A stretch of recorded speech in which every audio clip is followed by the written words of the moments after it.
Hello, this is Dean Takahashi here at the DICE Summit with Richard Garriott, and we're heading a new social game company called Portalarium. Tell us about it. Well, Portalarium is a new game company that we formed about 1 year ago with a lot of my compatriots that I've been working with for 20 or 30 years. Dallas Snell, David Swafford, Fred Schmidt, and a number of others who worked with me at Origin, and then which became part of EA, Destination Games, which became part of NCSoft. We've now formed a company again here, Portalarium.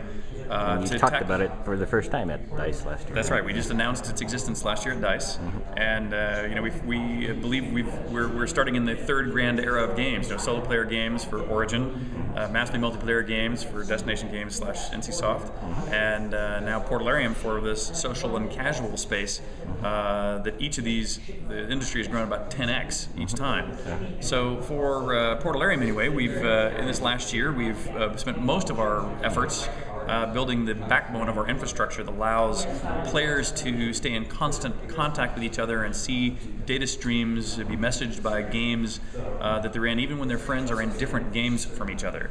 That way we think that the social glue that bonds them together would be very strong. We've also at the same time, to test all that, we shipped two small, very casual games, just a couple of casino games, a poker game and a blackjack game that's available on Facebook, High Five. It'll be out on the iPad here shortly, and probably the iPhone just shortly after that. But we're working on our first, in about a month or so, we'll be announcing our first truly original game. It's not a Me Too game, it's not a farming game, it's not a shopkeeping game, it's not a pet management game. It's truly an original game, but still in the sweet spot of casual games that are currently popular on social media. So for a lot of our hardcore fans, they might find it still a bit too light for them, but we believe it will test our chops in kind of trying to bring in this big new market. But then after that is when we're working on what I'll call our biggest games, or the ones that we think are really the foundation and the reason for existence of our company, which is to really try to provide a what I'll call a Lord British level of depth and diversity and quality in a virtual world type environment, but delivered in this new method of click on a link that your friend sends you, and you can start playing immediately without any money or installation or instructions up front. But that as the game unfolds, you'll find the depth that people are familiar with in my previous work, Your alter ego here, and we'll find a way to monetize it as well. So some people have described social gaming as a kind of gold rush, I guess. Where do you feel you guys are in terms of the timing for getting into this? Well, there's no question that the rush is on by all means, and we are by no means, we're not the first mover, sadly. With MMOs, we were the first mover, the first big mover. And in solo player games, I was one of the very first movers. So in this one, I'm a couple years out of position for being first mover, which adds challenge to the business model, you might say. But I believe it took about 20 years for solo player games to mature. It took about 10 years for massively multiplayer games to mature. It may only take 5 or 6 years for social and casual games to mature.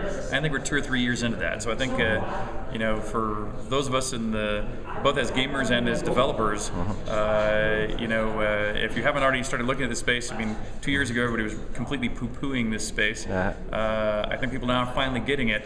But especially for those of us in the development community, I think you either learn to understand this and figure out how to contribute to it, or you're going to get left behind as the market grows and grows. Kind of scary that you might miss the bus. That's right, and that's exactly right. But I think there's actually good odds that a lot of the people we know and love here in this building today are going to find themselves very out of position if they don't at least start paying close attention to this right now.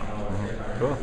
So very soon you're going to start announcing some games then. That's right. So in about a month, maybe 2, we'll announce and then almost immediately ship this next game that we're working on. In this new space, because the games take less time to develop, and the industry is so full of what I'll call plagiarism, where the big companies find an idea that someone has made work, and they replicate it very quickly, and then spend a lot of money on marketing it. And so, since we're a young and small company, and we think we have a pretty darn good idea, we don't really want to reveal it until it's ready to ship. That way, we give the people who we believe will very likely copy it and replicate it and try to outmarket us. We don't want to give them any head start. So we'll only be talking about it right as we launch it. Cool. Well, look forward to seeing it. Thanks a lot, Richard. Thank you.